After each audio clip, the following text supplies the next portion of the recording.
take? Well, we say that you should keep your amount of sweets and chocolate and things like that to meal times, not more than 4 times in a day. And we actually do discourage that. It's better to have a bar of chocolate at once than to have several sweets during the day.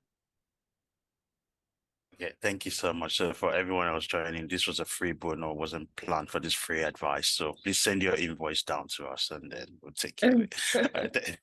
Thank you. Yeah. Buki, do you want to introduce the next person to introduce themselves? Okay, so the next person, obviously we all know him, one of my favorite people in children church, but I'll let him do the introduction. Let's welcome Brother Akin. Good morning, everyone. I'm happy to be here. My name is Akin Jeboda. I serve children in Winners Place, RCCG Winners Place, Aldershot.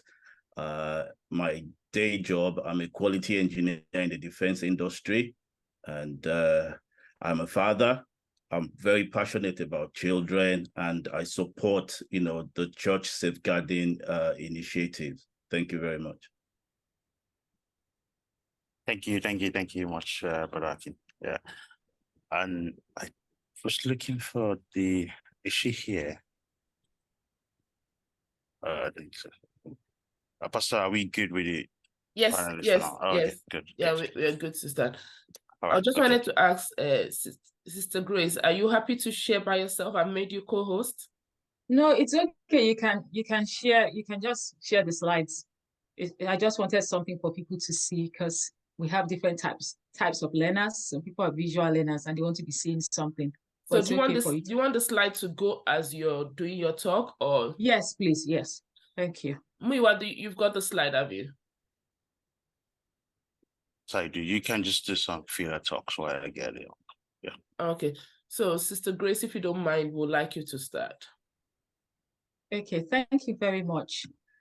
So I've been asked to talk about safeguarding awareness. And I believe that when we talk about awareness, what we're saying is being aware. I'm sure a lot of us have had this experience. You had a car, you thought that your car was like, I remember when I got a Nissan Qashqai, and then suddenly I realized almost everybody on the road was driving a Nissan Qashqai. And that's the beauty of awareness. It comes with recognizing and having to know something. So when we say safeguarding awareness, I think the first thing we need to find out is what is safeguarding. And safeguarding, we would define that, from the books as protecting vulnerable individuals from abuse, from neglect, or any form of harm. It's actually about having the knowledge, as it were, and the awareness to understand the various types of abuse and neglect and what to look for, being able to ask and being able to identify the signs, knowing what steps to take if you suspect abuse, and knowing what to do if a child or an adult tells you that they have been abused. Sorry, I'm not seeing my slide, but I just remembered now, one of the first things about the slides is it gives us a summary of what we're going to be doing today. So what are we going to be doing today? Today, we are going to be looking from this discussion. Hopefully, I'm hoping that I should be able to talk about what safeguarding is. I should also be able to say who should be doing the safeguarding, why should we be concerned about safeguarding, who should be safeguarded, and how to safeguard. I have already talked about what safeguarding is. The next slide then is to talk about who should be doing safeguarding. I think I will just start there by just saying that code there. Everybody, it is everyone's responsibility to safeguard. And why is that so? Because abuse can happen to anyone. I used to say that abuse is an equal opportunity employer. It happens irrespective of sex, of religion, of educational background, of financial background, or even of religious beliefs, because abuse does happen when it comes to Christians, tongue-talking Christians. So when it comes to safeguarding, it is everyone's responsibility. We are all supposed to respond. Could you go to the next slide, please? I'm not seeing the next slide. Just a minute. Oh, We're okay. having some issues. Okay, I'll just continue. Yeah. So when it comes to safeguarding, why are we concerned about safeguarding? I think the primary thing for me, first of all, why are we concerned? We're concerned because God is concerned about safeguarding. Right from the Garden of Eden, we see God being a safeguarder. When you look at the story of Adam and Eve, you find out that the devil came, you know, in the form of a snake, did some gaslighting. That's another form of abuse, by asking, did God really say, you know, distorting the reality. And at the end of the day, they found themselves naked, and guess what they did? We all know that they actually started to wear figs, and God came and did something. God gave them proper clothing. That is safeguarding, because I was reading something the other day, and it talked about the effect of figs on the skin and what God did. So that's safeguarding. God is concerned about safeguarding. If you look at Jesus' mandate in Luke chapter 4, verse 18, when he talks about, this is my mission, some of us can turn to that place. Part of the key things about Jesus' mission is helping the oppressed. So that in itself is safeguarding. And this morning, as I was looking and thinking about this whole topic, I got reminded of the fact that when you look at the Good Samaritan, what was he doing there? He was doing safeguarding. Another reason why we need to be concerned about safeguarding is that the law requires it. If you have any organization that works with children, that works with people, that deals with anyone at all, it is required by the law that you should have safeguarding principles in place. I'll be talking about that. And I think that we all owe each other a duty of care, just as basic human beings, to safeguard each other. Why is that? Because people who usually need safeguarding, or people who actually should be protected from harm, sometimes they are not able to help themselves. There are several laws that have to do with safeguarding. We've got the CARE Act 2014. I'm not going to bore us with that. We've got the Safeguarding Vulnerable Groups Act 2006. We've got the Children Act 2008. And we've got the Mental Capacity Act 2015. All of these acts are actually just pointing to the fact that people do need to be safeguarded. I'm on the slide, I think that's slide 7, where we're looking at people at risk. Who are we safeguarding? We're safeguarding people because they are risks. And when we talk about safeguarding, they're actually divided into two classes. We've got the class of the children, which sometimes I think we're all very concerned. We know about children. Who is a child? A child is anyone who is below the age of 18. I know that some children from 16, they start thinking they're adults. So a child, according to the safeguarding thing, is any child, is any person who is below the age of 18. That person needs to be safeguarded. And then we also have adults. And when we talk about adults, we're talking about a vulnerable adult. Who is a vulnerable adult? A vulnerable adult is someone who is above the age of 18 and is unable to care for themselves and not able to protect themselves from harm. I think I just need to remind us again that self-guarding has to do with protecting from abuse, harm, or neglect.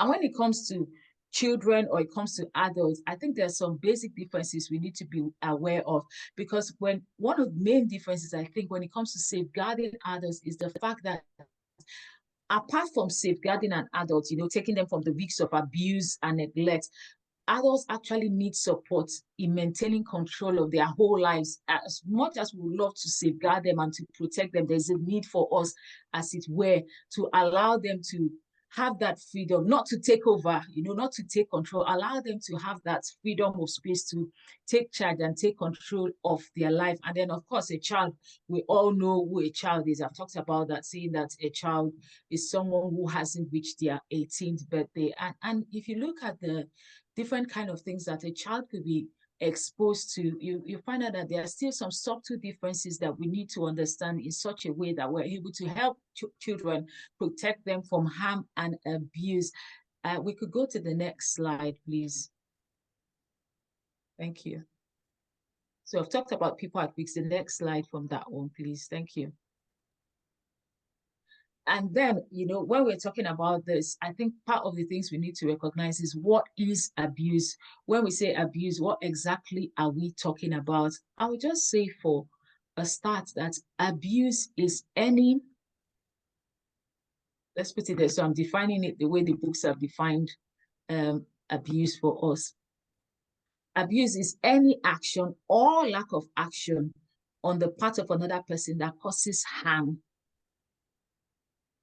And I think that's just a good way to define abuse. And when we talk about abuse, sometimes it's intentional, sometimes it's non-intentional. And abuse, like I've rightly said, can happen to anyone.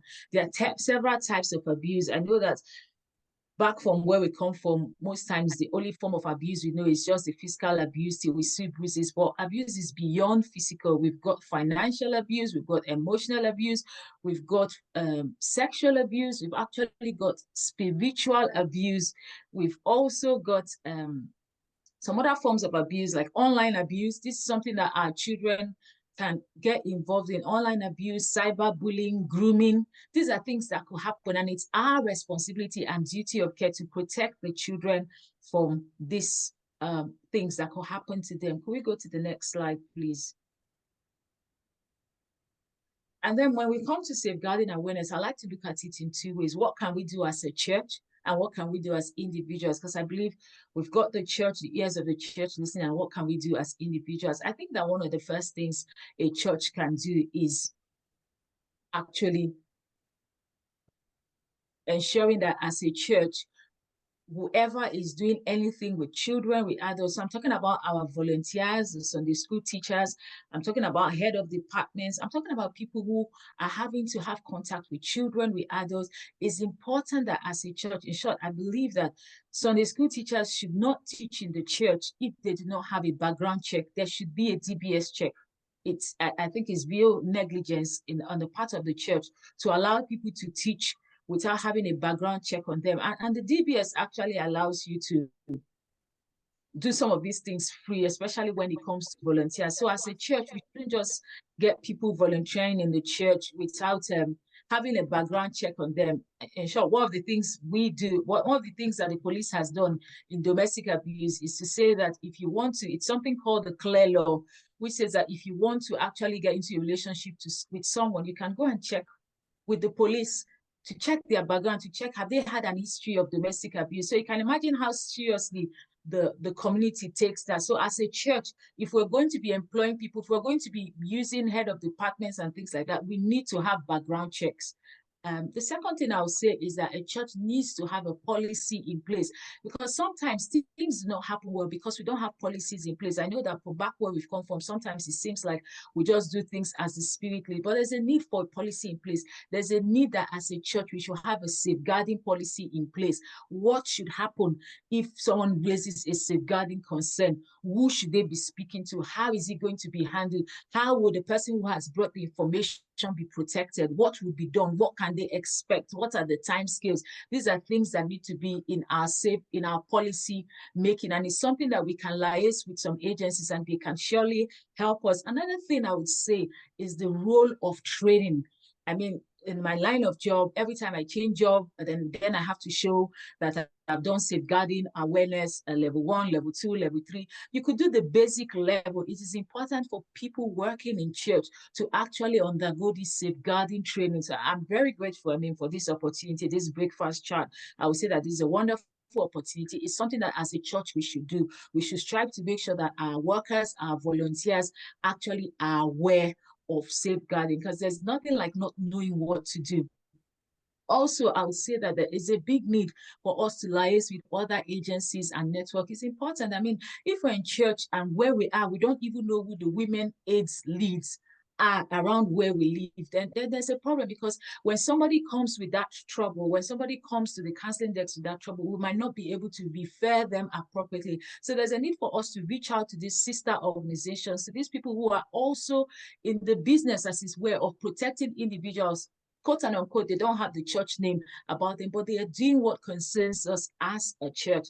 I think also that I will say that the church should have an open door policy. There should be discussion. So I like that this is happening here, but I would like also to see more of the church honoring some days, honoring some months.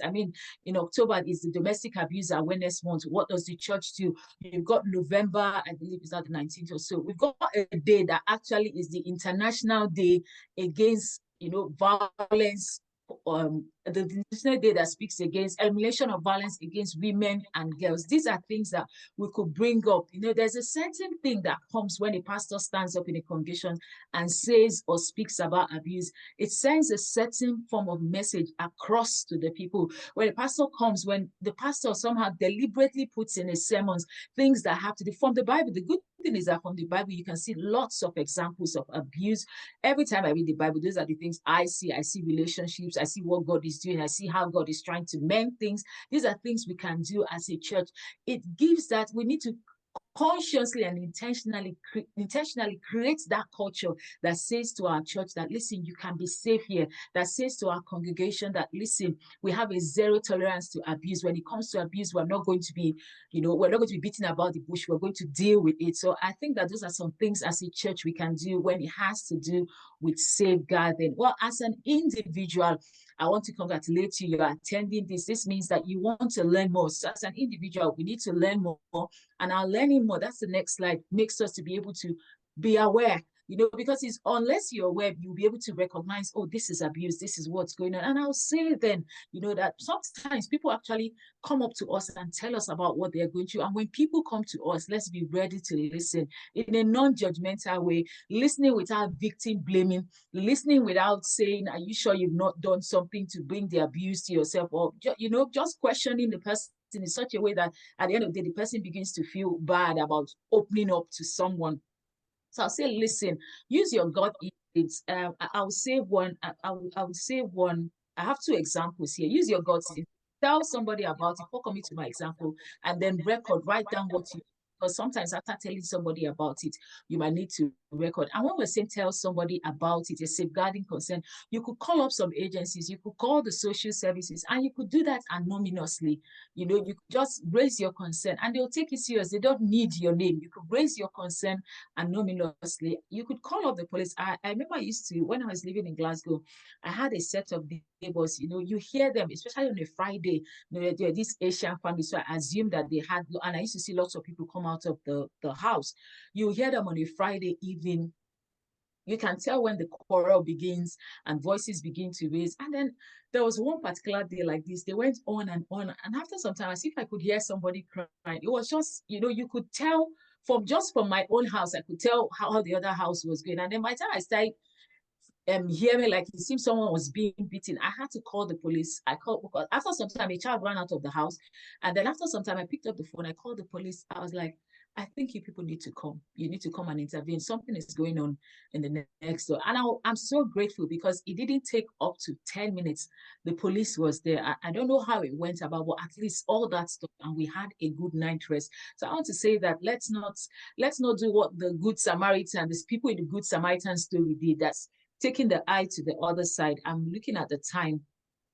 I'll keep my other example if I have time towards the end of the show. What not to do. Yes, and this is talking to the church. This is talking to individuals. Doing nothing is a no-no. Don't just do nothing. So do something.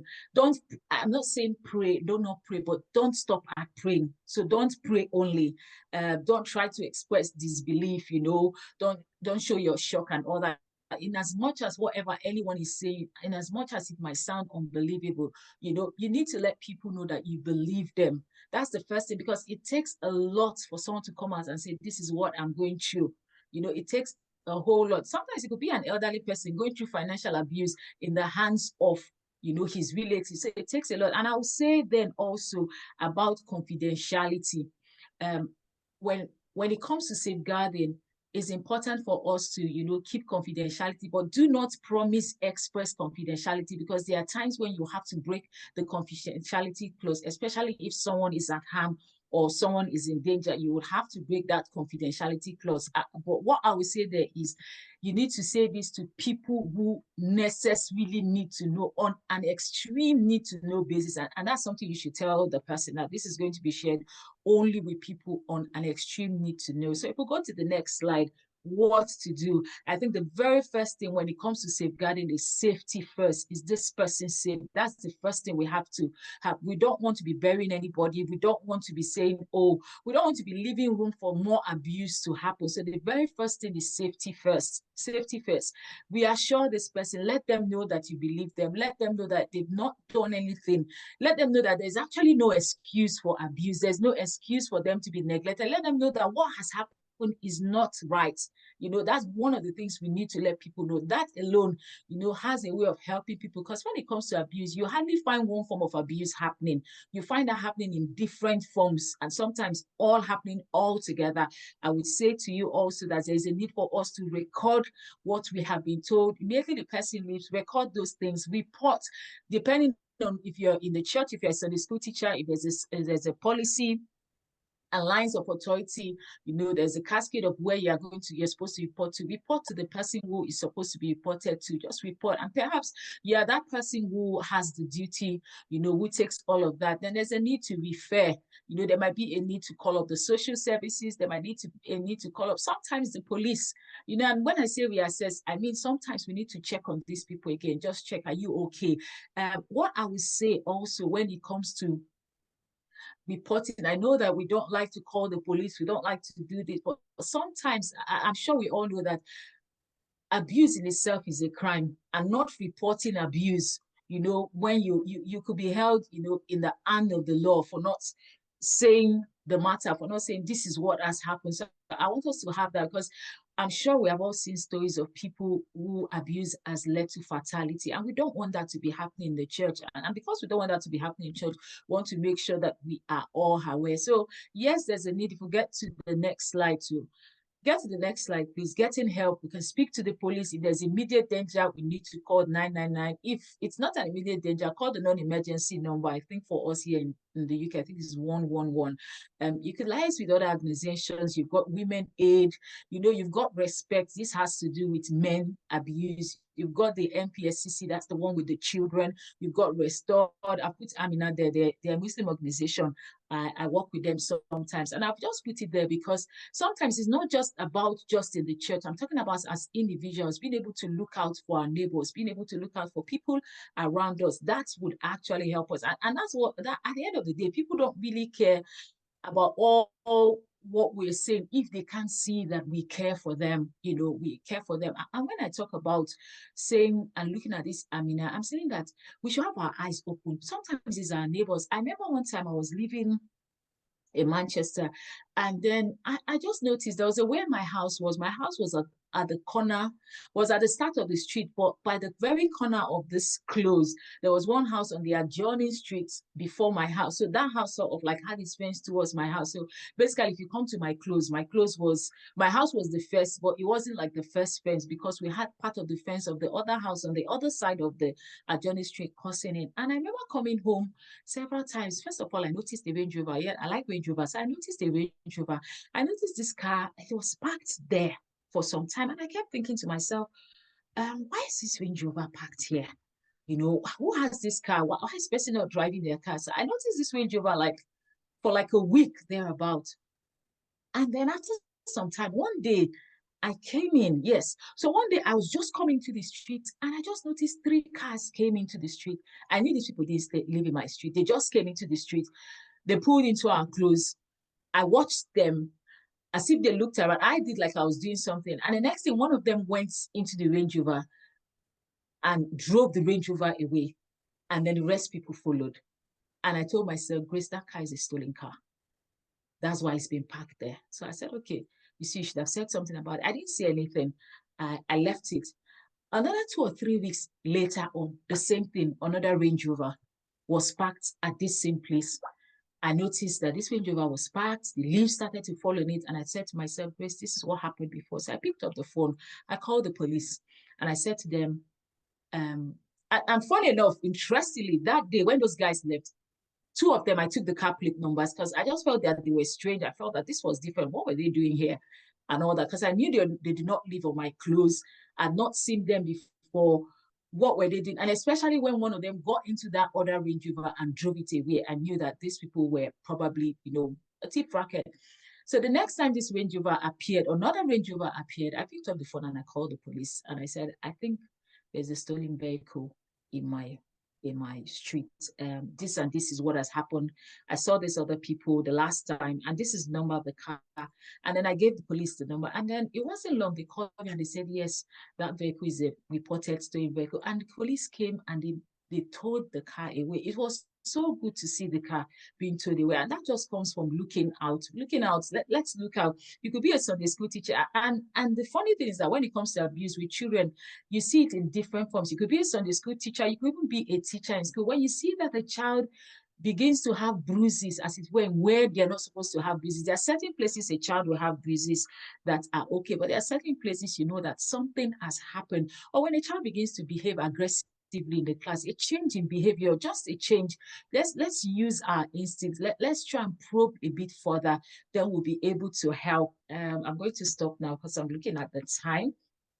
So I've said we should contact social services. We'll go to the next slide, contact social services.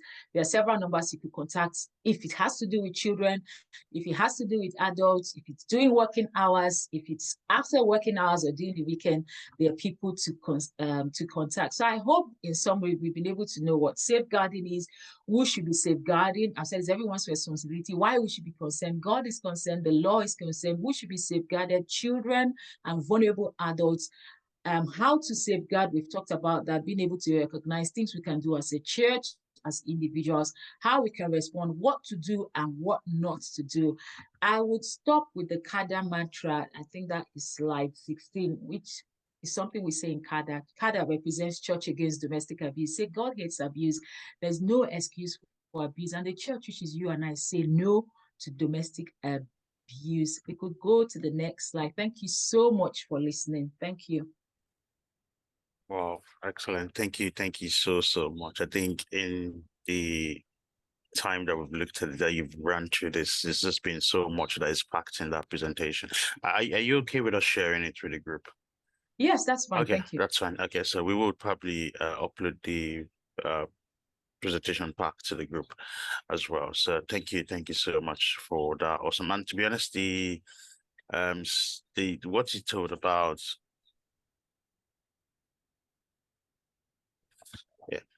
so the story told of not so much the scenario you gave about looking out for, it's so interesting that and to be honest, I'm looking at it and I'm like, I've seen a few of these before. You just like, you know, you don't take it, you take any action and you just let things go. You know, I think we all have the responsibility to ensure that we look after ourselves and look after our neighborhood and look after anything necessary. Yeah, so that's great. Thank you very much. Thank you so much for that. So again, I'm going to have to call out. I'm looking at the Slido and I can't see so many questions yet. This is a very important topic. So please, we've heard now. At times we hear about abuse. The first thing that comes to mind is it's just meant to be physical, but it's not just physical abuse. There are different forms of abuse. So please feel free to go into Slido. The hashtag is in the chat channel. We'll repost it again after this, and then please make sure that you ask your questions. Okay, I'm presumably now that I have to jump to Brother Akin for his talk. I think we should probably run it like that, and then we'll start taking questions afterwards. Pastor T, is that right in that order, right? Okay, all right, good. So, Yes. Brother Akin, I know Okay. I know I've heard a lot about this from you, but I'm hoping I'm gonna learn a different flavor today. So no pressure. So Thank you. over to you, sir. Yeah. Thank you very much, Miwa. Thank you very much, Sister Grace. I think you've actually covered most of the things that I have to share, but my particular emphasis will be on safeguarding when it comes to children, because I'm very passionate about children. I work with children in church, and even in my day job, most of the things I work on are targeted at, protecting children and other, vulnerable infrastructure in the United Kingdom. So I'm going to try and share certain parts of my slide, and I'm going to try and run through it quickly. So let me just bring up my slide. While Raki's doing that, again, I've put the link to the Slido and the hashtag. Please ask your questions. Thank you. Let's see if I can quickly share my screen there and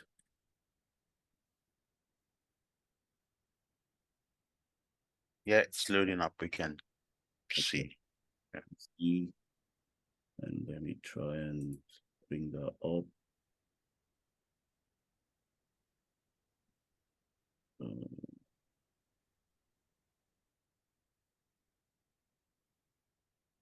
Right.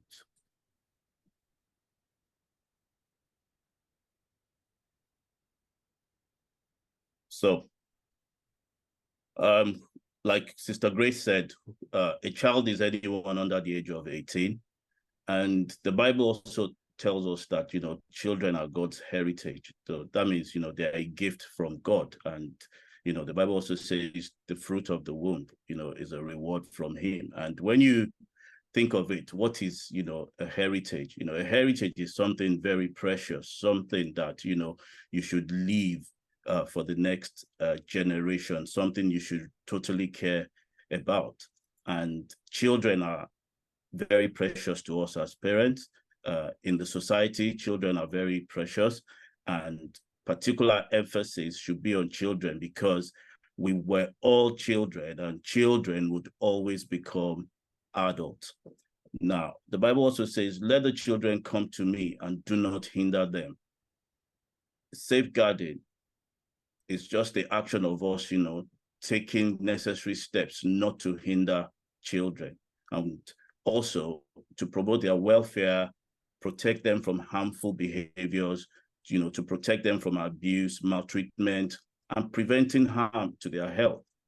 You know, all the time, naturally, as a parent, what would you want to do for a child that you've given birth to or a child in your care? You want to ensure that they are safe and you want them to have effective care. And the most important is that you want them to be empowered so that they can have best outcomes in life. And for children, safeguarding is just, you know, all about this. And the aim of my presentation will be to provide us as parents, you know, tips and strategies to help protect our children, save them from harm, and, you know, monitor their online activities, because the present generation of children, you know, when you look at the Gen Z, you look at Generation Alpha, you know, children born between the year 2010 and in 2024, they have largely grown up with technological devices. It's either they are on a smartphone, a smart TV. In fact, I can say most of these children are smarter than us, their parents. And why would you, as a parent, you know, need to be aware of safeguarding? One, to protect your children from harmful activities. You want to understand the different times, the different types of harm, and, you know, things that can go wrong and the steps you need to take to prevent it. And then you want to also talk to your children about safety.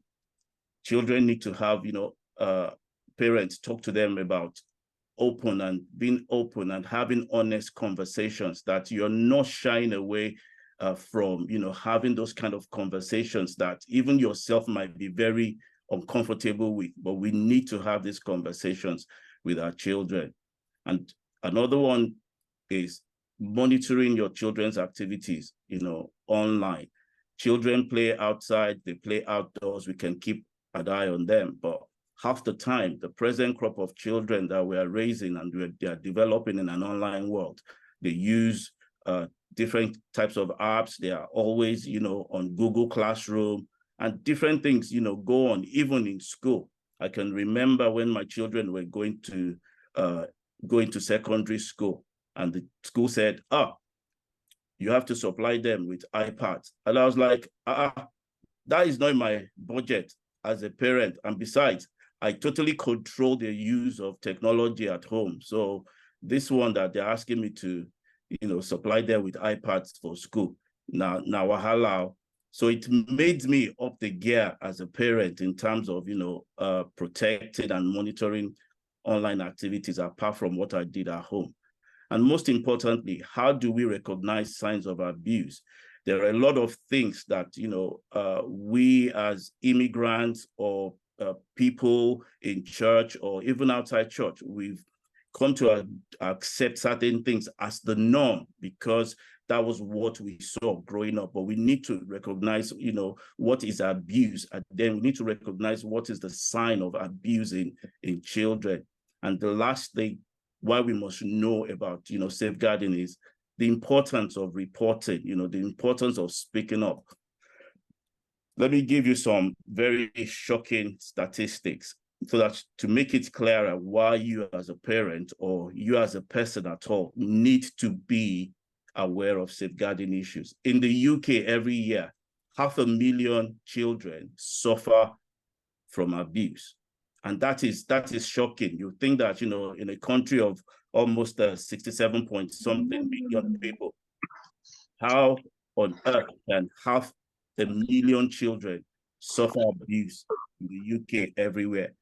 And in the year 2021 and 2022, the NSPCC helpline contacted different agencies, about 22,505 children, to investigate concerns about abuse and neglect. And 8,000, or thereabout of these children had concerns of neglect. 6,000 plus, of these children had concerns of physical abuse. 4,000 plus of these children, had concerns of emotional abuse. And 3,000 children had concerns of sexual abuse. And 244 out of these 3,000 children, had the abuse happening online. And I believe this is an alarming statistics. And if we are not aware of what is going on in our environment around children, then some of these numbers that I've quoted here, they are out in the open, and there's an Internet Foundation watch. They took action in 2021 to remove a record-breaking 252,000 plus of websites which confirmed images of children being abused or being raped or being sexually, suffering one sexual form of abuse or the other. And 182,000 plus of these, websites contained images that were self-generated. So that means they were not doctored. They were not images that, people filmed maybe on a movie set or something. They were put there by actual everyday people. And this online environment are places where our children go to interact every day. This is where they go to play every day. We need to be aware. We need to know what is happening. And I'm going to skip some of the things that Sister Grace spoke about. So if I go on, what is child abuse? Child abuse is an action by an adult or a child that causes or is likely to cause significant harm to another child. It can be over a period of time or a one-off action. It can happen in families, it can happen in institutions, it can happen in any community to which a child belongs. And the NSPCC actually has up to I think 10 or 12 lists of different types of, child abuse. And what you'll find out is, child abuse in one form or the other is linked. So, but today I'm just going to focus on 5 types. 1 is neglect. 2 is the emotional abuse. 3, physical abuse. 4, sexual abuse. And the last one, which I'll talk about, is online abuse.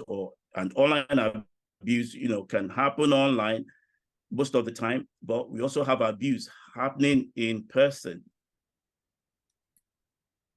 And what is neglect? So let's have a scenario. Children will soon be on holidays. It's going to be, the end of term very soon. And then a parent has to go to work and they leave a child at home. And remember, we said a child or a young person is anybody under the age of 18. Yeah, people will wonder, oh, it's okay to leave an 18-year-old at home. But I can tell you, if that 18-year-old or even a 17-year-old is not comfortable to stay at home on their own, you as a parent are responsible to ensure that they are safe. You should not leave a child at home on their own, especially if they are not comfortable. Neglect is the ongoing failure to meet a child's basic needs, and this is the most common form of child abuse. A child might be left hungry or dirty. So most of the time, a child wants to eat, and then the parent is saying, "Oh, you have to wait till I've finished all my tasks." And children are naturally energy burning. They want to have meals. Even if they don't want to have meals, they want to snack. But a parent now goes and says, okay, yeah, until I finish my work, I'm not going to attend to you. So that is neglect. And when you do not provide proper clothing, when you do not provide adequate shelter, when your home environment is unsafe for a child, or you do not even provide necessary health care in terms of being on top of hospital appointments and, taking them to hospital, it is classified as neglect. And physical neglect can be, food, like I've said, clothing or shelter, when these things are not properly met or even properly supervised. So in the middle of winter, your child is wearing just a t-shirt and going out and playing in the middle of the park. And you know that the temperature is almost sub-zero. That's neglect. You are liable for neglecting, the physical need of that child as a parent. Then educational neglect. A parent has to ensure that, their children is given education. And children can be homeschooled, and they need to also, go to an institution of education. But the most important thing is, when it comes to, school appointments or, school time, registering them in school and keeping on top of these things, it is a parent's responsibility. And if it is not done, it is a form of child abuse.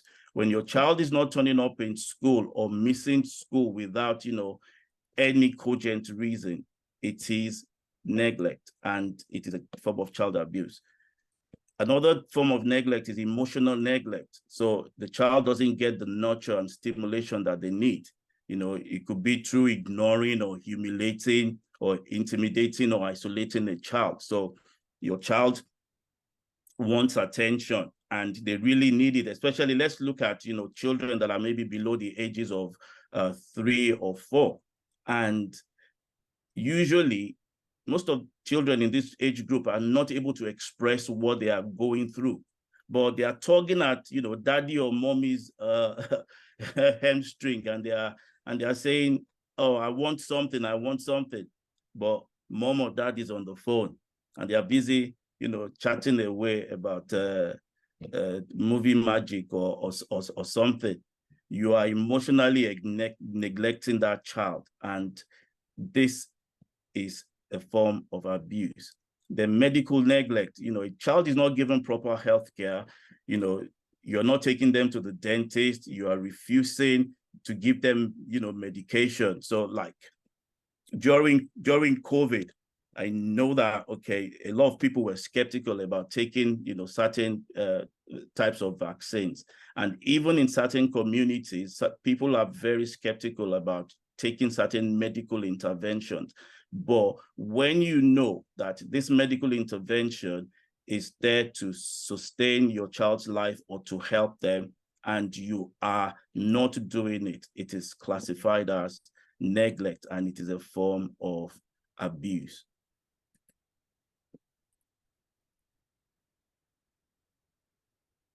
Now, emotional abuse. Sometimes emotional abuse is not easily discerned by parents. And a lot of emotional abuse happens because of, general beliefs or, things that we've picked up culturally, and especially as, immigrants. So you are constantly humiliating or criticizing a child, and you are having a go at them repeatedly. You're threatening, shouting, and calling them names. You are making them the subject of jokes, around the house or even in front of their friends, and you're using, sarcasm to hurt a child, blaming and scapegoating, making them to perform degrading acts in form of, punishing them, like examples, asking a child, to lift something up or raise their hands or raise their legs up or stoop down, things like that. They are abuse, exposing them to upsetting situations. Sister Grace mentioned domestic abuse. So when mom and dad are having a very hot argument, or adults are, getting really physical with themselves, we do not understand that these things have an impact on children, though they are not speaking, though they are not intervening when these things go on, but it affects the development of children emotionally. And, this is now failing to promote their social development, and then not allowing them to have friends. I've seen situations where a parent might say, you cannot bring your friends to the house. Oh, no, you cannot associate with a certain group of, of people. Yeah, while that is, being cautious as a parent, but we need to encourage children, to have a healthy group of friends. In fact, I personally believe that it is better to know who your children's friends are, so that you can actually know their parents too, and then try to know the values, that are being passed on amongst that friendship group. And so we need to encourage them to have, friends, because it's part of their emotional development. And we as human beings, we develop in a community, we develop interacting. And then being absent is also an emotional abuse, manipulating a child, never saying any kind of expressive feelings towards the child. Some cultures believe that when you praise a child, that you're spoiling them. Some cultures believe that when you say nice things to your child and you affirm them, that's not the way to go. But it is the way to go, because when you don't do it, you are raising an emotionally deficient adult. And then never showing emotions or interactions, with your child. And that is emotional neglect too. And sometimes it's not the fault of parents, because they might be going through their own issues too.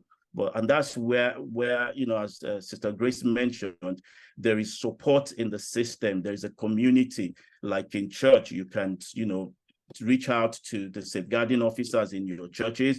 You can reach out, to the local council. There's the family support groups, in different boroughs and localities, who are there to point you in the right direction and, offer the necessary support.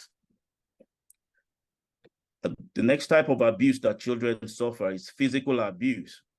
And physical abuse is when someone, hurts or harms a child or young person on purpose, and includes hitting with hands or objects, slapping and punching, kicking children, shaking babies, throwing things at children, poisoning, burning and scalding, biting and scratching, breaking bones, drowning. And in fact, some of the acts of the United Kingdom around children and child abuse were enacted because some children suffered horrendous physical abuse. I don't know if anybody remembers the case of Victoria Klimbie, who suffered multiple injuries, and I think there were up to 12 agencies who failed to intervene. And it's sad that most of the laws around safeguarding children have been kind of more reactive instead of proactive. But as parents, we need to know the things that we should not do to children, because all these things are classified as abuse. Sexual abuse. There are two types of sexual abuse, and children do suffer sexual abuse. And you have contact and no contact, abuse. Sexual abuse can happen in person, or it can happen on the internet. Contact abuse is where an abuser makes physical contact with a child. And this can include sexual touching of any part of a child's body, whether the child has clothing on or not, using a body part or object, to rape or penetrate a child, forcing a child to take part in sexual activities, making a child undress or touch someone else. Contact abuse includes touching, kissing, and oral sex. Sexual abuse isn't just penetrative. And what you must know is that any form of sexual abuse of a child also has long-lasting impact. Apart from it, damaging them, emotionally, it impairs, children's understanding when they become an adult of having healthy relationships. Non-contact abuse is where a child is abused without being touched by, the abuser. And it can also happen in person. It can also happen online. And this includes exposing private body parts or flashing, showing pornography to a child, exposing a child to sexual acts, making them masturbate, forcing children to make or view child, abuse image or videos, making or viewing or distributing child abuse images or videos, and then forcing a child to take part in sexual activities. So when people are sharing, naughty videos on WhatsApp or on social media, and they are sending things to you, it is your place, as a parent, to flag those things. When skit makers in different parts of the world are making prank videos that are sexualizing children or sexually abusing children, in the UK, it is abuse. And everywhere in the world, I believe it should be classified as abuse also. And we, as parents, have to make a stand and flag these things and report to the necessary authorities. And then online abuse, you have cyberbullying, you have grooming. Grooming can also happen online and offline. And remember, we said a child is anyone under the age of 18. So you might see a 16 or 17-year-old, boy or girl, and you are not even able to tell that they are 18, and you are propositioning them. Or you find a situation in case of grooming where a friend of your family's has decided to knowingly get close to your family, but targeting that young person just to abuse them. That is grooming. And some of these things we need to be very, very aware of. Also, another type of online abuse is sexting. Sexting is actually very, very, very common amongst young people now. They are sharing images of themselves online and they don't even know where to draw a line. And sexting is sharing a sexual message or a naked or semi-naked image, either via text, with another person. It can be a nude image of yourself. It can be a nude image of a child. If you're sending those kind of things, it is sexual abuse and it is a form of online abuse. And these three abuse under online abuse that I've mentioned, they all lead to child sexual exploitation. That's where you have adults, gangs trying to exploit children sexually, trafficking children, sharing images of children, even beyond the shores of where we live. Child sexual exploitation is abuse. Now, how do you notice abuse in children? Some of the common signs of abuse. If you see or notice an unexplained, change of behavior or personality in a child, you have to be observant as a parent. When your child has become withdrawn and they are not their boisterous self again, or even you as a friend of the parent is noticing, these signs, a child becomes unnecessarily anxious, they are becoming uncharacteristically aggressive, or they lack social skills and they have few friends, or they have a poor bond, because children naturally are friendly. They want to relate. They see other children. They want to play. But when you begin to notice signs that your young person or your child, you know, has a poor bond or a relationship with you as a parent, then you should see it as a warning sign. There's some form of abuse definitely happening somewhere, either in school, either in the playground, either in church, either at home. You need to trust your instinct as a parent. And then when a child, you know, let's say a 7-year-old begins to talk about adult issues, which is very, very inappropriate for their age, that's a red flag.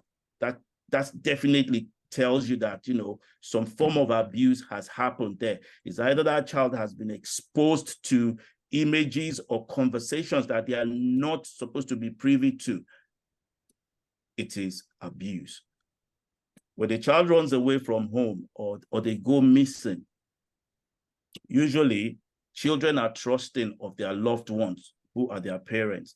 But when a child decides to run away from home or all of a sudden they just disappear, it's a red flag that, okay, there's some abuse going on there. It's either they're not having a good relationship with the parent at home and they've decided to leave home, or somebody's grooming them outside the home and that's why they've left home.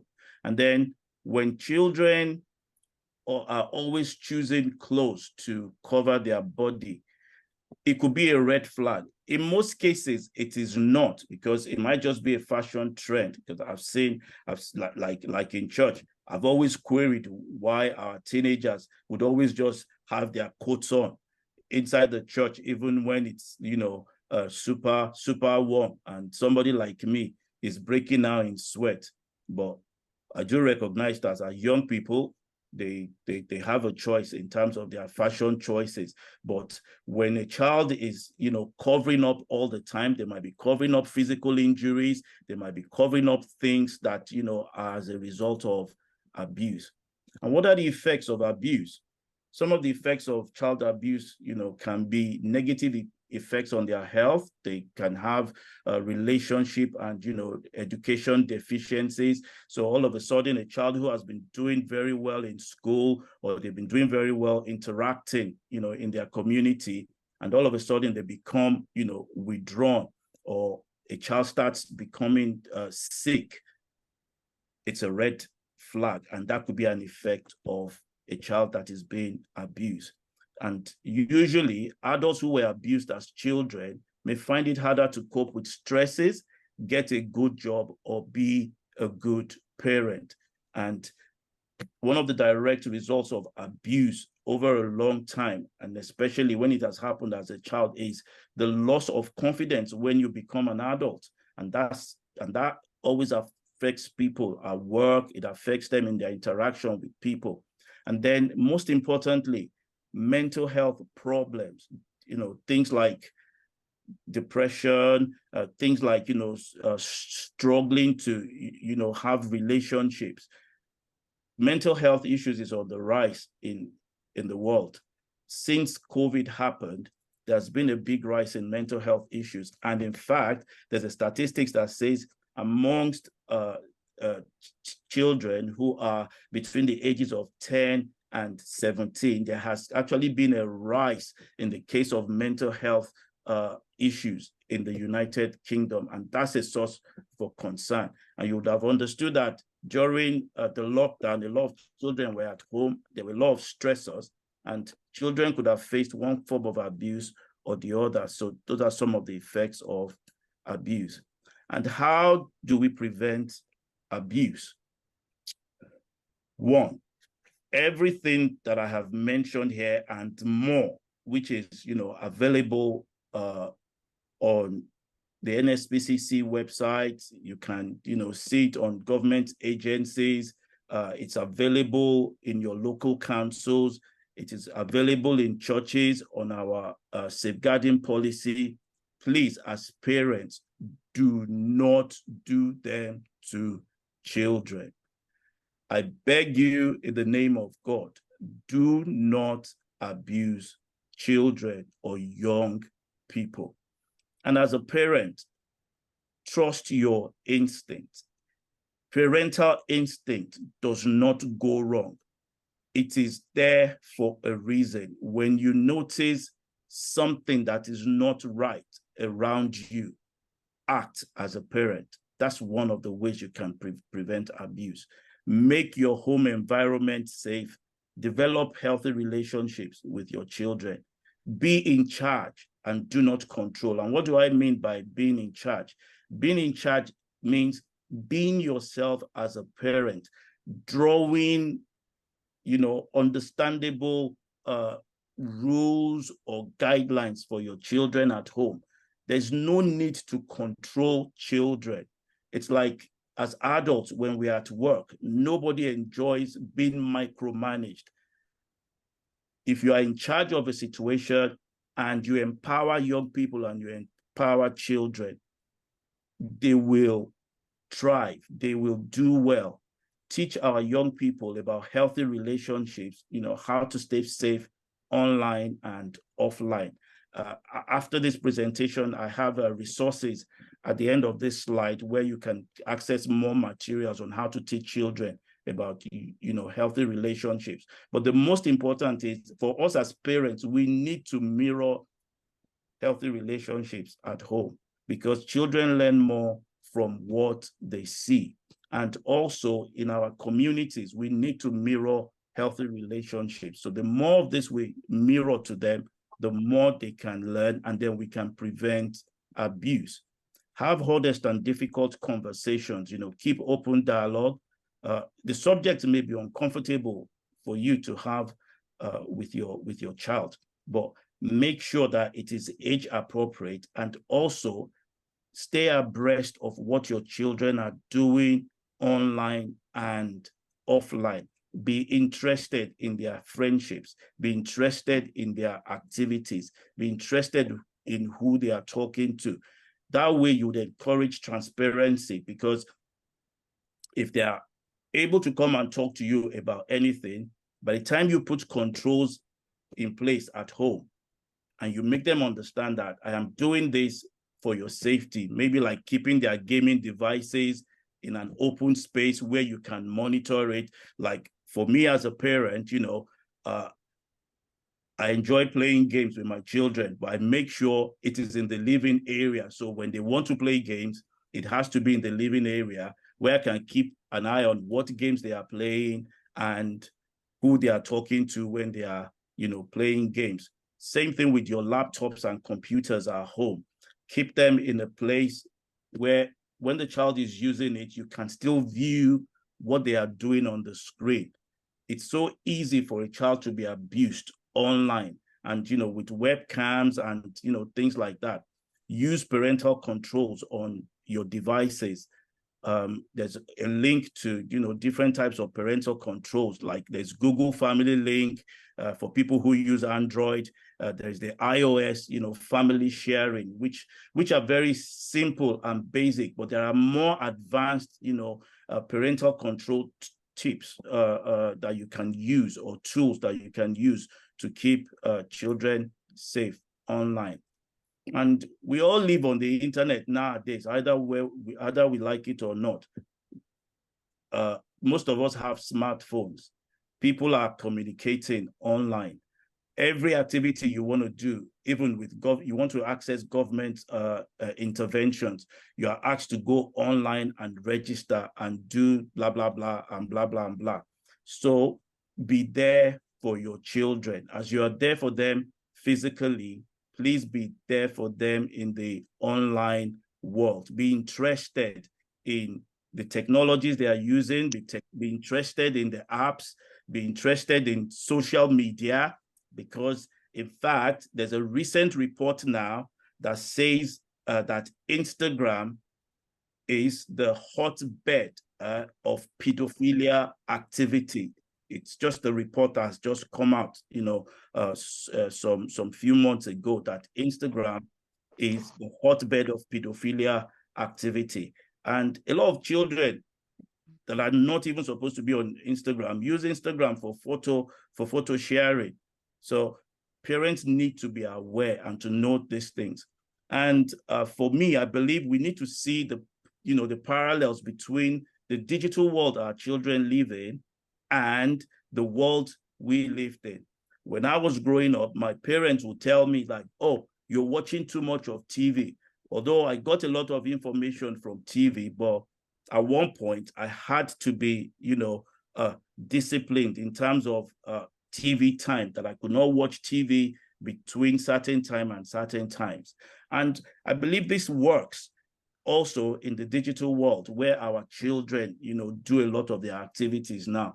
And as parents, one of the tips I can offer is, set up a screen time on their devices, that there are certain times where they can use their devices and that they will not be able to use it, that there are certain times where they can sit down and interact with the family device free.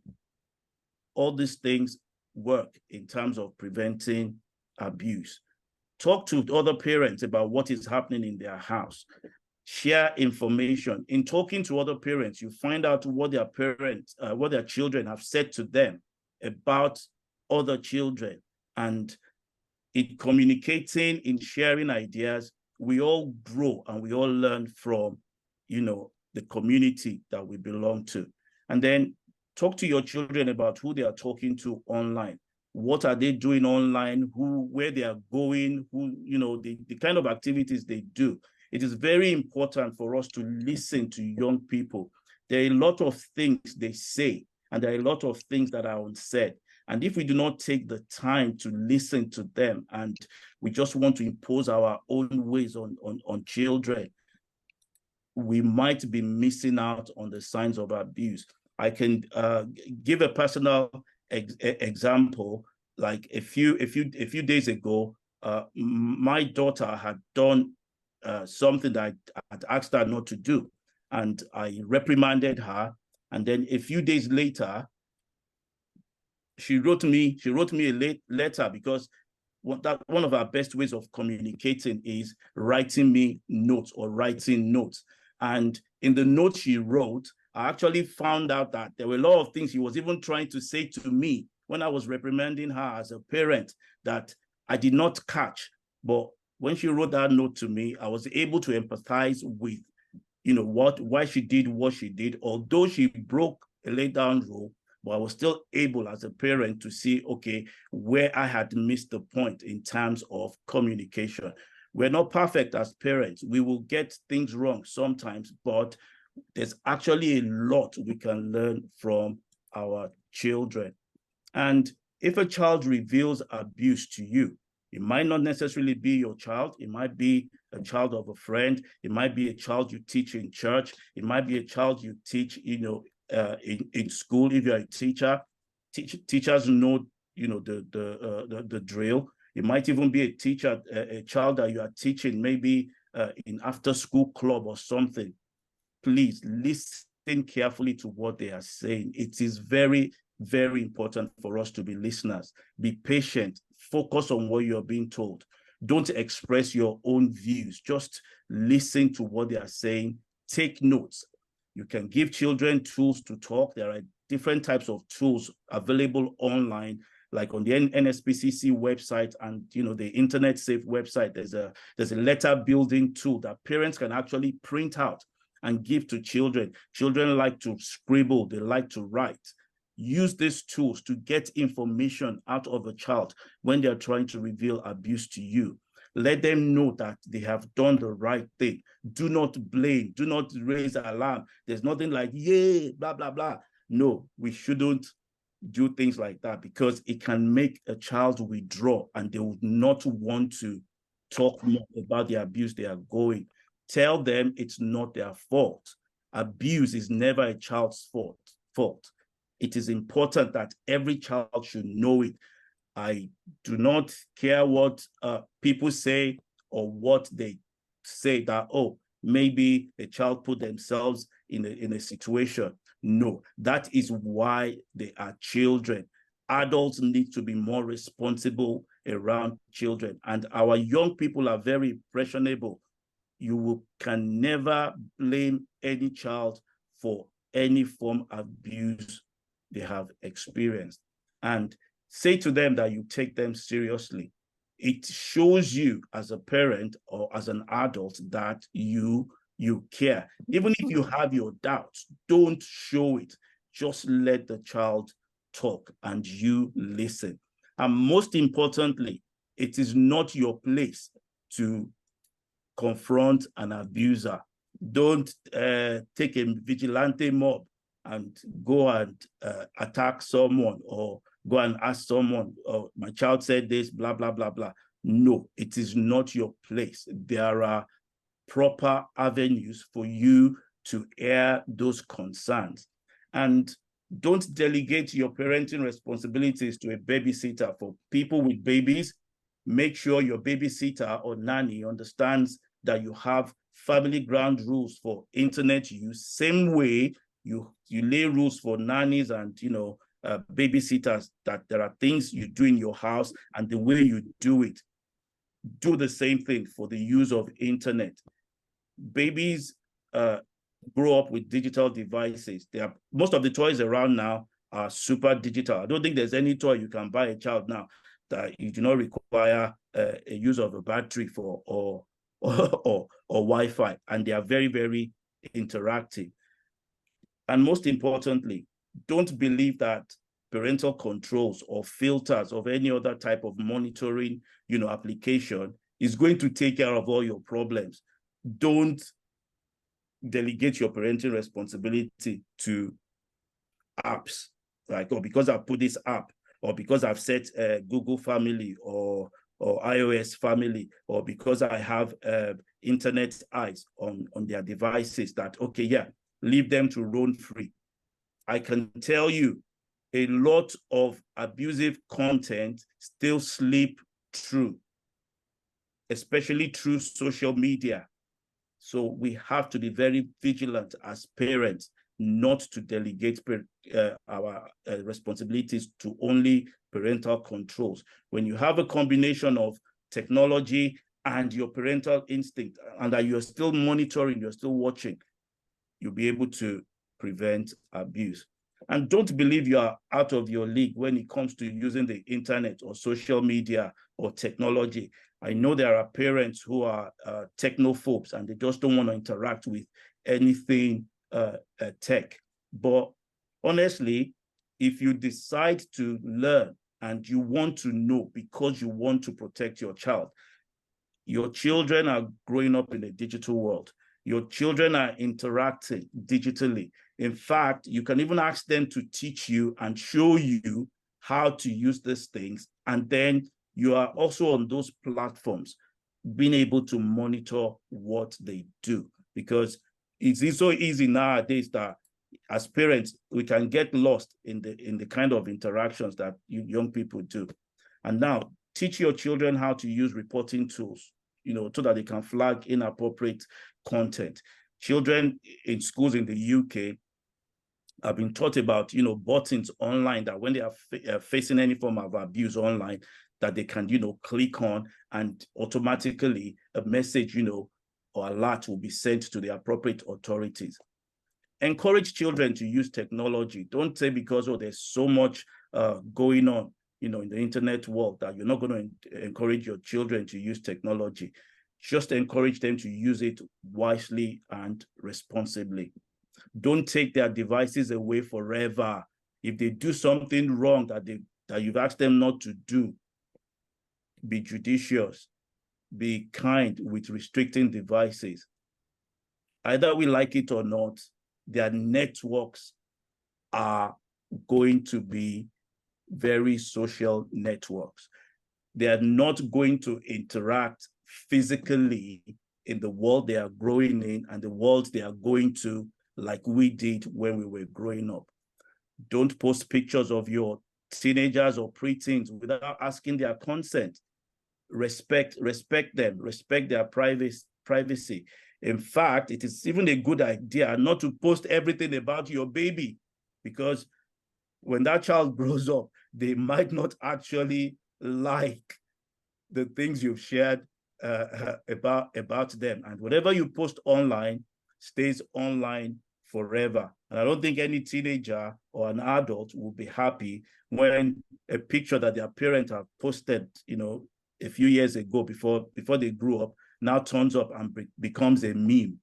So let's respect children's, privacy when it comes to, and, seek consent, especially for teenagers and preteens. Don't panic when something happens. Usually, there's no way you would avoid, accidents or mistakes happening around your home. Yeah, but calm down, link into your parenting skills. Don't delegate your responsibilities to your child's school, church, or institutions. Take it upon yourself that I want to know what is going on in my children's school, what is going on, about their policies, what are they doing. I can remember a while ago, my daughter faced racial abuse in school, and because I engaged with the school, I took it upon myself, and I was able to, in my discussions with them, I was able to see other areas where the school could make improvement, to stop those kind of abuse from happening. And I was able to, look into their systems, ask them questions, and we're able to make some improvements that in the more than maybe 50-something years that the school had existed, that they had never thought of. Parents, get involved in school activities, be on school committees, let your voice be heard. In that way, you can prevent bad things happening to your children outside school and in school. And I think I'm almost on my final slide. Sexting is on the rise, and young people do not always understand the consequences. Make sure you are aware of what they are viewing on their phones. Help them to understand privacy settings and explain it to them. Don't just put, things on their phone. Explain the reasons why you are doing it. Make sure they are not oversharing personal information or identifying characteristics or inappropriate photos. Innocently, a young person might just, be posting a photo of where they are on holiday and sharing information on whatever app that they are on, that, oh, me and my family, we are somewhere in Mallorca, blah, blah, blah, blah. And then burglars get a wind that, yeah, the house is empty and they are there. Before you come back from holidays, the house is burgled. You have not shared anything, but your child has innocently shared information online that somebody else has latched onto and has come to cause the family harm. Put limits on internet use. I can't, reiterate that enough. Then explain your expectations to children. Ask them questions. Take advantage if your children do sleepovers or other children come to do sleepovers in your house. This is the time for you to also let your own good habits rub off on other people's, children. It's not good asking children how their day went alone, but ask them, how did your online day go? They are two different worlds. We think they are the same, but they are not. The online world for children or young people is totally different from what we see every day. And finally, the most important, teach them God's word and declare it over them daily. When every other thing fails, God's word does not fail. It's a seed that when sown in the life of a child, the Bible says, teach a child the way to grow. When he grows up, he will not depart from it. And you as parents, you play a crucial role about the safety and well-being of children in the community, not your own children alone. So in seeking support for yourself and your children, you may notice concerning behaviors around you. Don't ignore it. Your parental instinct would always speak. Observe the situation, think and say, if not me, then who else would speak? Don't assume that, oh, the safeguarding person or the pastor in your church or the teacher in the school or someone else would notice. Speak up. Speak to someone about it. Sister Grace said you can contact social care team in the Children's Local Council. If a child is in immediate risk, don't take any chances. Just call 999. They will direct you to the right place. If it is not an emergency, you can call 101 or you can report the crime online. And I have a list of resources here that parents can access. At the end of this, which I'll soon finish, I'll share all of this with the administrators, and they can share with everyone. We need to be well informed. We cannot afford as parents in a digital world or in any world at all to be ignorant of the dangers around us. So thank you for listening to me, and thank you for your time, everyone. God bless you. Thank you so much, Brother Akin. That was extremely super packed. I think we've all learned quite a lot, and I think the material it's very rich as well. And you can see the synergies between yourself and Sister Grace's presentation as well. So thank you very much. So we're just going to run over now to start to take questions. So if you want to ask questions, please do on Slido. But if you haven't done already, please put your questions. But we're going to just dive straight into questions. So the first one I have here is around emotional abuse. It says emotional abuse can be hard to pinpoint. How can we manage emotional abuse as a couple? And how can one speak out? What really does count as emotional abuse? So I'll rehash this. It says emotional abuse is, it's not physical. It's very hard to pinpoint. If one is experiencing it, how can they manage it? And most importantly, what actually counts as emotional abuse? So I'm going to be flipping between our two speakers, but whoever wants to take on that first. I think you've mentioned one or two things around this already. So if you can just make your contributions, like maybe one or two. There are a lot of questions, and I want to make sure we get through all of them. So any one of you want to take on that question, emotional abuse? Okay, I'll go first, or does Sister Grace want to go first? So that maybe we should try ladies first. That's fine. I think that the person who's asked the question, thank you for asking the question. Emotional abuse, as the person has rightly said, could be difficult to emphasize, sort of like to pinpoint, and it comprises of several behaviors. I think the very first thing to say when it comes to emotional abuse is that it is actually common. It can occur in different kinds of relationships. So it could occur in the family, it could occur in the workplace, it could occur in the church, and it could occur in isolation or with other forms of abuse. And then the thing that to recognize is, why does emotional abuse occur? Emotional abuse, quote unquote, is an abuse that has to do with emotions. And there are different things. The main reason why that emotional abuse is occurring is the fact that the person wants to control. Is that correct? The person wants to control the person, and there are different forms. You've got part of emotional abuse, you've got verbal abuse, and that is using words to either demean someone, intimidate someone, manipulate somebody. You've got gaslighting, that's a form of emotional abuse, where somebody begins to change your reality. We'll have a whole series on that. So that's gaslighting. We also get shutting down, just silent treatment. That's another form of emotional abuse. You've also got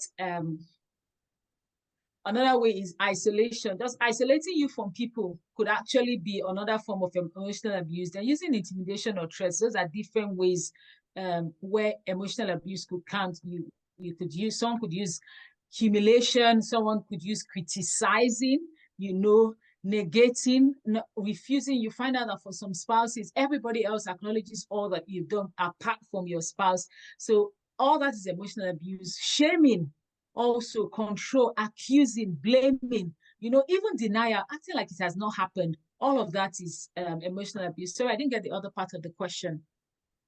No, I think you actually, so the other part was what actually does counts as Okay. I think you've actually, yeah, given examples of what is yeah, as well.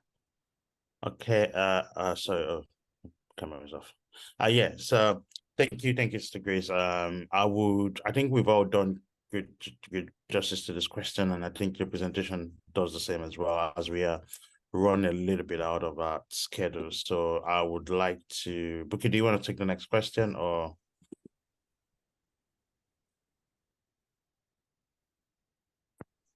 To mute myself. Can you hear me okay? Yes, sure. Okay, so just before we go to the other question, there's a question I don't mind asking physically. So I know Brother Akin touched on being up to scratch with social media, internet and whatnot, but it's an evolving circle that you have to keep on top of. I know you spoke about Instagram and the likes of that. People, they're going via other apps like the Bible apps now and other things. How do we as parents, yes, we try to be involved with them and everything. We tell them to use the safe space. Everyone should come to the living room to, use their social media and whatnot. But how do you keep up with the evolving social media and, the internet and all of that stuff? How do you keep up? Okay. I'm going to answer that question like a typical Nigerian that I am. Yeah. So how do you keep up with the evolving changes in the physical space as a parent or in your daily life? Obviously, communication, being their friend, always being there and all of that stuff. Okay. The same applies to the digital world. Yeah. Communicating, not only communicating to the children, but even also communicating to yourself. And the only way you can communicate with yourself is researching, wanting to be knowledgeable about the new form of technology that children are using. Like, I can give an example with Snapchat. For many years, I had known about Snapchat, but I wasn't, really interested in Snapchat until my son mentioned it to me when he got a phone that he wanted to get onto Snapchat. So what did I do? I went on Snapchat, registered on Snapchat myself for a few weeks, and I did all the necessary research about Snapchat, the dangers of it, and what's been said about it, what professionals have shared about these things. There are several sites that actually help parents to understand and know more about all these technologies, and some of them are in the link that I've shared in my in my presentation, which will be sent. Okay. Which will be sent to everyone on this call. But the most important thing is, I can understand it's constantly evolving. Your children are not going to use every app out there. Young people around you are not going to engage with every application. Yeah. But for the ones that you have downloaded onto your, toddler's tablet or to young person's phone, be interested, know more about it so that you can put the necessary controls in place.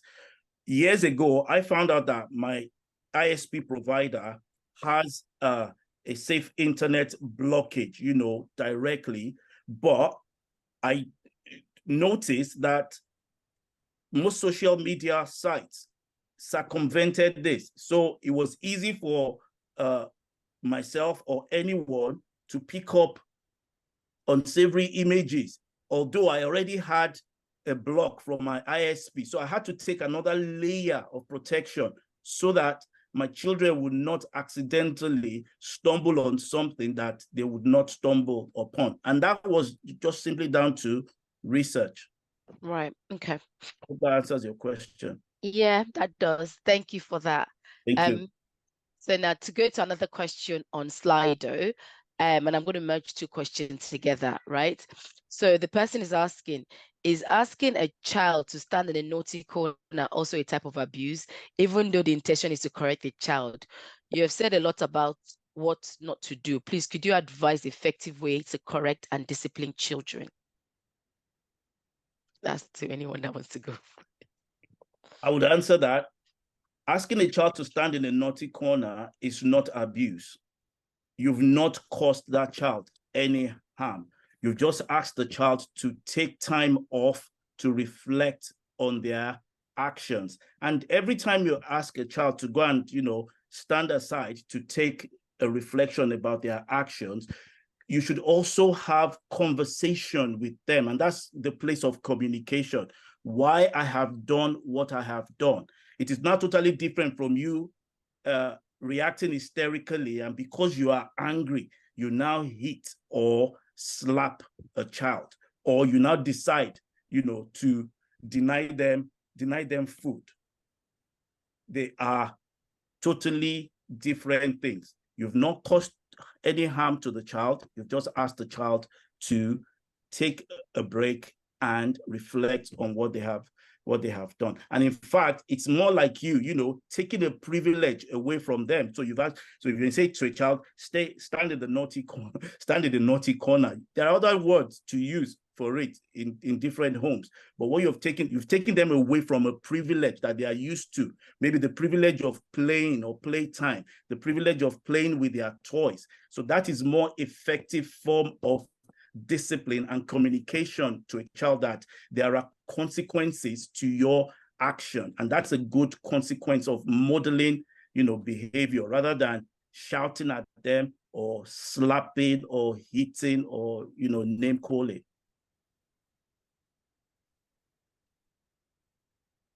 We've got a raised hand. Thanks, Brother Aki. We've got a raised hand. You can go ahead and say something. I think it's Adewale. Yeah, just go ahead and unmute yourself. And Go ahead and unmute yourself. Yep. Okay. Good morning, everyone. Grateful for this opportunity to learn new stuff. This is not a question, but it's a form of exposure that I had. I think it was last week. I was watching something about on Facebook relating to the police arresting a Nigerian couple, and it involves the violation of some safeguarding things. And basically what they did was a very risky venture.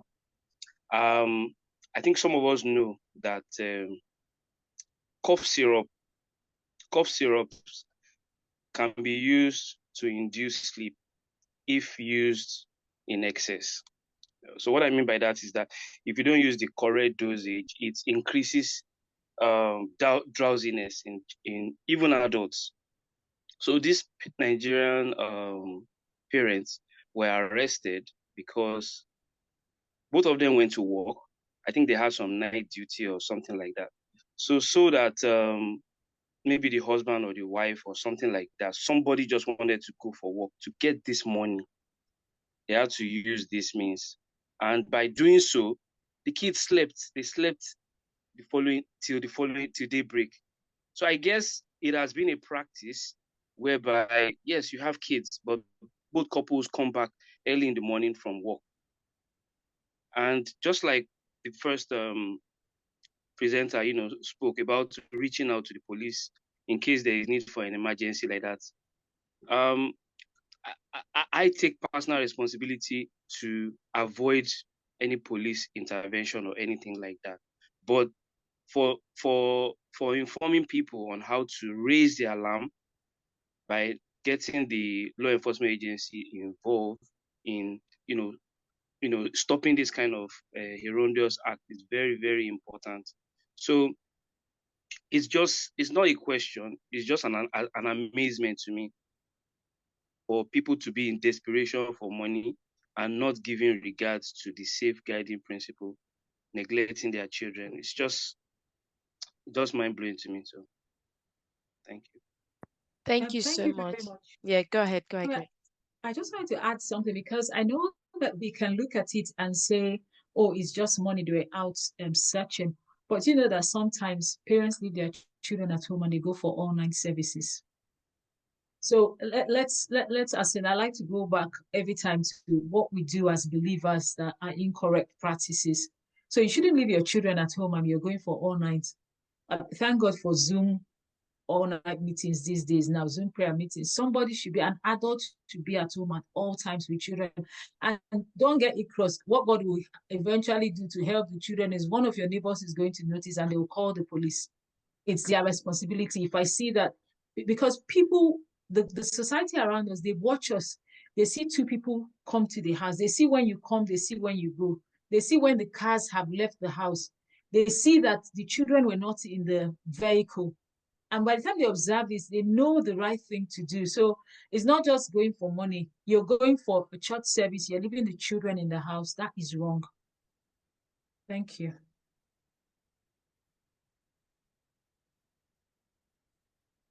Thanks so much for that. I mean, for one, I've got a baby. Everyone knows I take my baby everywhere. I say she's my most expensive handbag everywhere. You want to go for prayer meeting, take your baby and go pray. You know, if you really need to leave the house, like you rightly said, Grace, always take your children with you. They're your first responsibility. Okay, so going on to another question, and I'm just looking at time. So you've answered the question of was it right to leave your children at home by themselves? So you've answered that already. Another question is, if an abuser is forgiven and told to go for counseling and excommunicated in a church setting, is this right?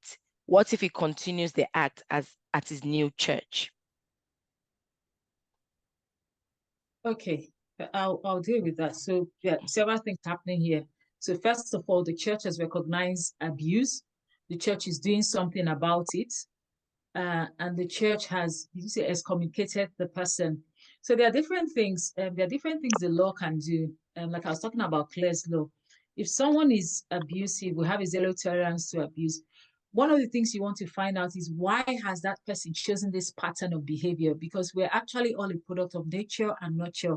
It could be this is how the person has always seen things done. So why is there a need to control? Why is there a need to, as it were, express yourself in this format? So when it comes to counseling, there are different things that can happen. First of all, does this person want to change?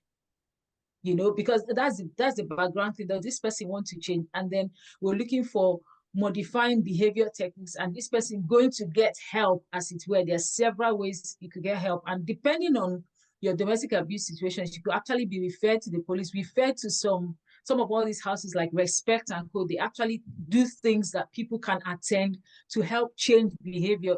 It's almost like they have some courses. They have things like Alcoholic Anonymous. They have the abuse type, really. And then they also have that for, as it were, victims. So what I would say is, first of all, I think when it comes to abuse, the first thing is making sure no one is in danger. If the person leaves to another church, has that person left? Is this person, and that's why every church should be careful, has this person left from church A as a child predator, maybe teaching the Sunday school, thoughts and, found out, has he left to church B and church B has not carried out a background check on him? Because that's another thing that could happen. Two, if you say that, this is a people in a relationship, he's left. Okay, has he left to another relationship? Like I said, there's this thing called the Clare's law. You can always check someone. Anybody you want to get intimately involved with, you can go to the police. It's part of Clare's law to say, has this person had any record of abuse? And to be honest, that's the reason, part of the reasons why people actually report these things, to save other people from harm. I think if I get the question correctly, this person has been excommunicated. The basic thing is, does this person want to stop this behavior, and has this behavior been stopped? We're hoping that when they get to the next church actually does not tolerate abuse and brings up things, as it were, to help people come off from that behavior. But first of all, this person has to be willing. The second thing about it is you can't fix everybody. The person has to take a responsibility of what they are doing and how they are managing their situation. But for you in your own congregation, your own church, make sure that people are safe, make sure that the home is safe, make sure that the children are safe. I think that that's one thing. And then when it comes to counseling, I think that sometimes as a church, we get it wrong. You actually do not counsel. If a wife has come to report abuse, as it were, you're not going to counsel the two people together, because that might be exposing the person to much more trouble. There's a way and a manner to go about it, but it's a lot to share at this particular point. I hope I did answer the question. Did I miss out any point, please? I think you touched on, the core question that was asked. So, and if the person needs further clarification, feel free to reach out to us. We'll probably signpost you. but I think you touched on the question properly. So there is someone else on the chat that said, as parents, can we send friendship requests to our children on the app they use? And if so, is that also a way of monitoring their activities? They probably will not accept you, but hey. Go ahead, Badaki. I think you want to say something. There's no harm in trying, because I wouldn't accept my dad. Just say. My father is on Facebook. My father is on Facebook, Instagram, and he's not my friend. there's no harm in trying, but also there are also other ways of engaging with young people when they are on social media, not necessarily because you want to monitor them, but even if you as a parent, start a social media group with other parents with an initiative of something that the teenagers or your young people can also, engage with and be interested in, because they want to be empowered. They want to take on responsibilities. And when we as parents, get involved in, causes that are closer to the heart of our young people, and then we can engage with them on these platforms. Honestly, I don't see any reason why any young person that does not have anything clandestine to do on the social media would say no to you, an adult, when you're ready to commit time and your resources to help them achieve the causes they are interested in. So it's not necessarily that, Brother Kim. It might just make them uncool. Like, yeah, and your dad is like liking your message. That's why I said it's not a harm trying as a parent, but it's still left to the young person to approve or not. But you can't force them to approve you or make you join their friendship groups. So the same thing, the same reason why you will not, go to a 15-year-old birthday party with your daughter or your son. So you can't force yourself on them to go to the parties they are going to. You can't force yourself, but you can only try to be their friend online. And if they accept you, good. And if they don't, you can still monitor their interactions in terms of, like I said in my presentation, when you have screen time in place, when you have actually there are some parental control software that you can also install on their devices that would monitor the things that they are doing. In fact, Google Alerts is a very simple one to use. So if your child, let's say, you can even use it for yourself, your child's name or your own name is mentioned anywhere online on Google, Google will send you an automatic email in the context in which that name has been mentioned. So it's things like that. So if your child is on social media and their name is mentioned with something that is not good, Google Alerts is very much likely to pick it up and send you an email that on so date, so person's name was mentioned. As long as you put your name and your own, it's like self-searching. Okay, I mean, thanks for that clarity. So I think we've got 2 more main questions, and I'm worried that we've got 12 more minutes to round up. So I'll take the one on the chat first, and I'll now go back to Slido. So Sister Farai on the chat says, I feel that for teens, abuse should be assessed both ways, because the teens can take advantage of parents in a way to get them to do house chores. It's almost like you have to use force.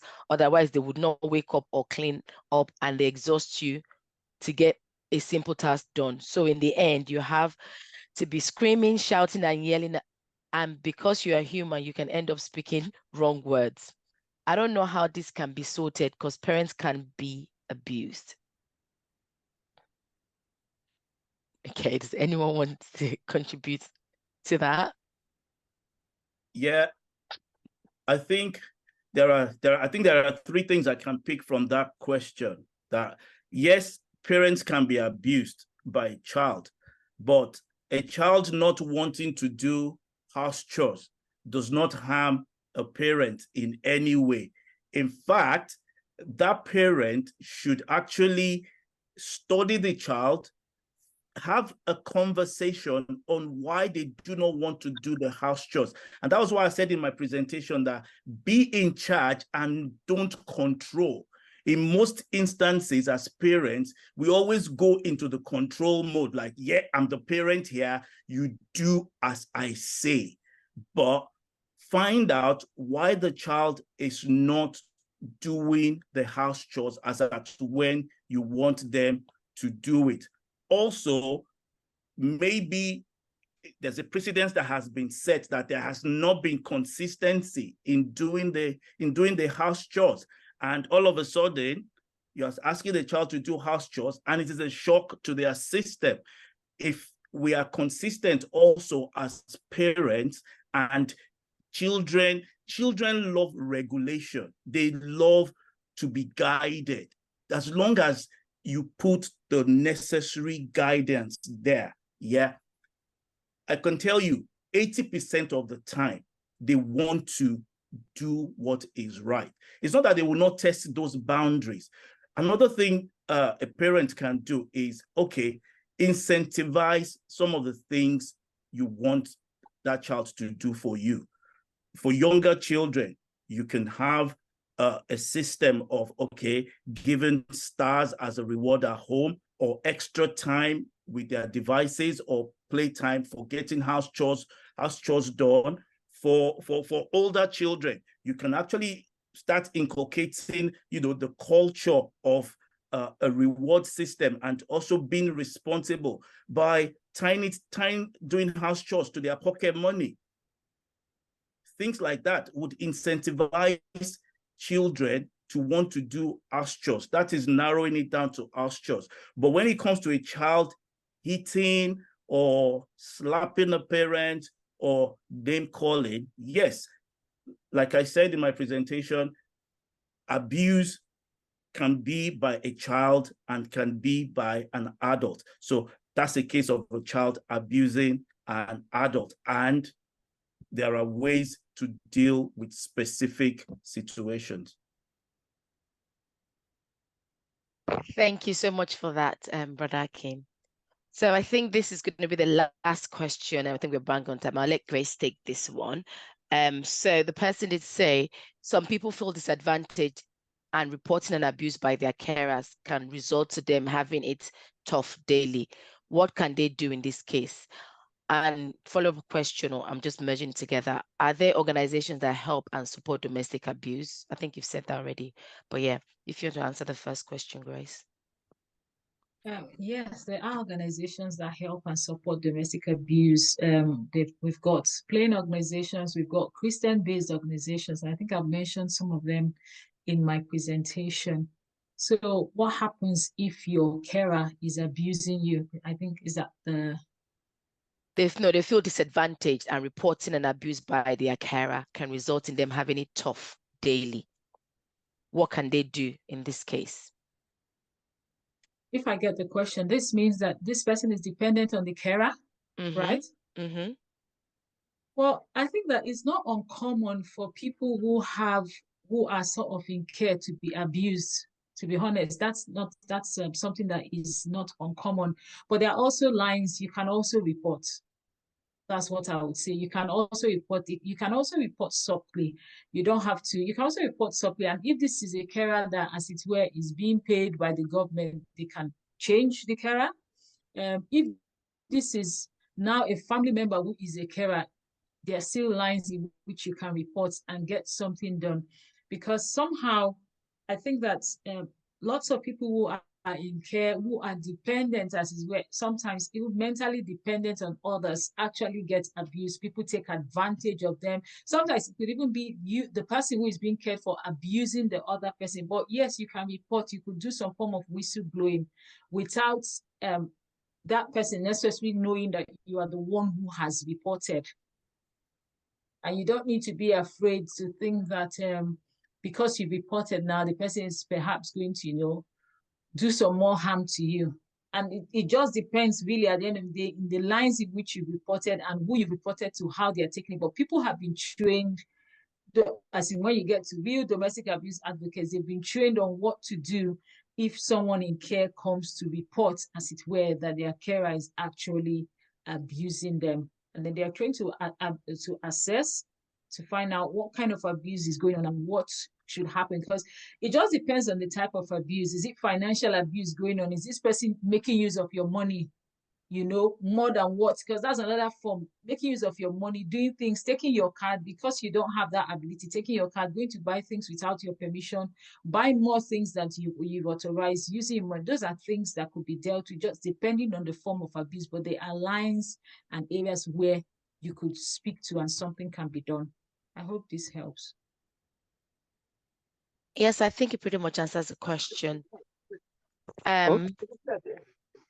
Someone is on mute. So just before we round up, for all of the questions that have been asked, if there's anything anyone needs clarity on Slido or on the chat or something, feel free to drop us an email or reach out to Pastor Tolu, and then we'll signpost you. We'll drop the email on the chat group as well, just if you need any further clarification or there's something else you want to talk about that you can't say on here, just drop us an email and then we'll pick that up. I think that's about it from myself, and I think thank you for the panel, Brother Aki and Sister Grace. Thank you so much. And I'll hand over to Pastor Tolu to do the rounding up. Thank you very much, Olu and Buki. And I want to say a very big thank you to our very own Brother Aki Jeboda, our chief servant, as he likes to be called.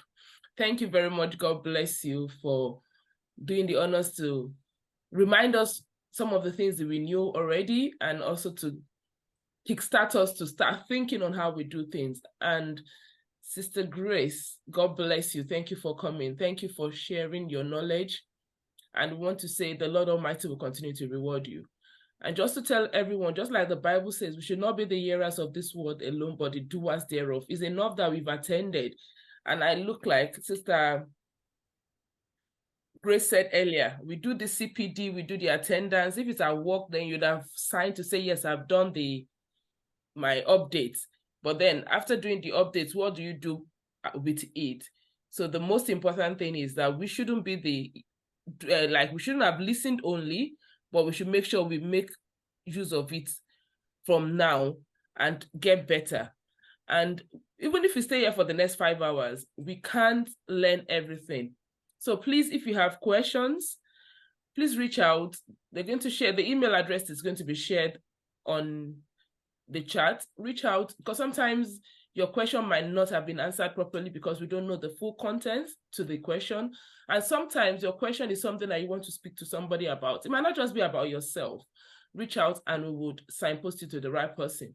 Then also, if you register to join the meeting this morning, you would get the slides and the recording. But if you didn't register, then we might not be able to reach out to you. So please also use the email address for that. And I want to say a thank you to everyone that have attended this morning. Unfortunately, I can't call your name individually because it's going to take time. This meeting was brought together by Women on Assignment, wonderfully supported by Winners Place Aldershot. I want to say a very big thank you to everyone that have attended, and I pray that the Lord Almighty will continue to encourage you. Thank you very much. And we're going to be saying a closing prayer. We have our meetings every fourth Saturday of the month, and majorly for women, but once in a while, we tend to do meetings that benefit the whole family, that benefit couples, and that's why we call it the Mr. and Mrs. series. So by God's grace, next month, we'll be meeting, and it will just be the women at that time. And last week, I want to also say a big thank you to every woman, every lady that attended the just concluded Ladies Weekend away. We were in Sweden last weekend. A big thank you to everybody. God bless you. So I would just say a word of prayer now. But Sister Grace or Brother King, do you have anything to round up in 1 minute? Anything from either of you or both of you? Okay, what I'd like to say is thank you for inviting me. I'd just like to remind everybody that God hates abuse. There's no excuse for abuse. And as a church, we say no to domestic abuse. Safeguarding is everyone's responsibility. Thank you. Thank you very much. Mbraki. I just want to say to us that, just as the Bible says, do not look unto your own affairs alone, look unto the affairs of others too. Be interested in people. Keep an eye out, for your neighbor. It is in you looking out, being instinctive and being watchful that we can keep everybody safe. It is our responsibility as everyone to safeguard, and God will continue to help us and help us in Jesus' name. Thank you very much. And the other thing I was also going to add, I didn't really look at the slide to see if that was added. Our GPs also could help when it comes to issue of raising concern about safeguarding. Thank you very much. And I'll just say a word of prayer as we round up. And so, Heavenly Father, I want to thank you for this beautiful morning. I want to thank you for another opportunity to learn. Thank you for a reminder that we are all important to you. We are all precious to you, and that's why you're concerned that we are kept and we are safe. We pray that everything we've had this morning, that this knowledge will use it to the glory of your name. Peradventure, there are anyone amongst us that might be going through difficult times at this moment. We pray you will help us and you direct us in the way to go. Thank you for your children that you have used this morning. We pray you replenish them. As we go in the remaining of the weekend, let our weekend be productive. And thank you for keeping us to the start of the second half of year 2023. Even if there's anything we've done wrong in the first half, thank you for the new opportunity. Thank you for the new start. Help us to make proper use of our time and our life. And we pray that the grace to continue to know more about you, because the more of you that we know, the better we become in ourselves. Thank you, Lord, for answering our prayers. For in Jesus' mighty name we have prayed. Amen. Amen. Thank you very much, everybody, for joining. We've come to the end of the meeting. Braki and Sister Grace, if you don't mind just waiting on while we... So thank you, everybody. You are free to go now. Thank you. God bless. Amen. You call them again. Let's start. All right. Okay, that's fine. All right. Good morning, everyone. Thank you for attending. So I'd like our awesome presenters today to please introduce themselves. As we'd always say, ladies first. Sister Grace, please, can you introduce yourself? Hello, everyone. Thank you for joining. My name is Grace, but I am called Gracilis by most people, and it's a name I acquired from the medical school when we started doing anatomy. I read dentistry and I do work as a dentist for my 9-to-5 job. Outside 9-to-5, I am involved passionately with healthy relationships. I do run a charity, it's Church Against Domestic Abuse, and I do write up mainly focusing on relationship, the act of kindness, and living a practical Christian life. Thank you. And the name of the charity is CADA, which stands for Church Against Domestic Abuse. I'm really delighted to be here. Thank you. Thank you. Thank you so much. And we're super excited to have you as well. And Braki, please, can you introduce yourself as well? Good morning, everyone. My name is Akin Jeboda. I am a parent. I am a passionate person about children. I love children. I have certification in safeguarding level 1, 2, and 3, and I support the safeguarding initiative in RCCG Winners Place, Aldershot. Thank you. Thank you. Thank you very much.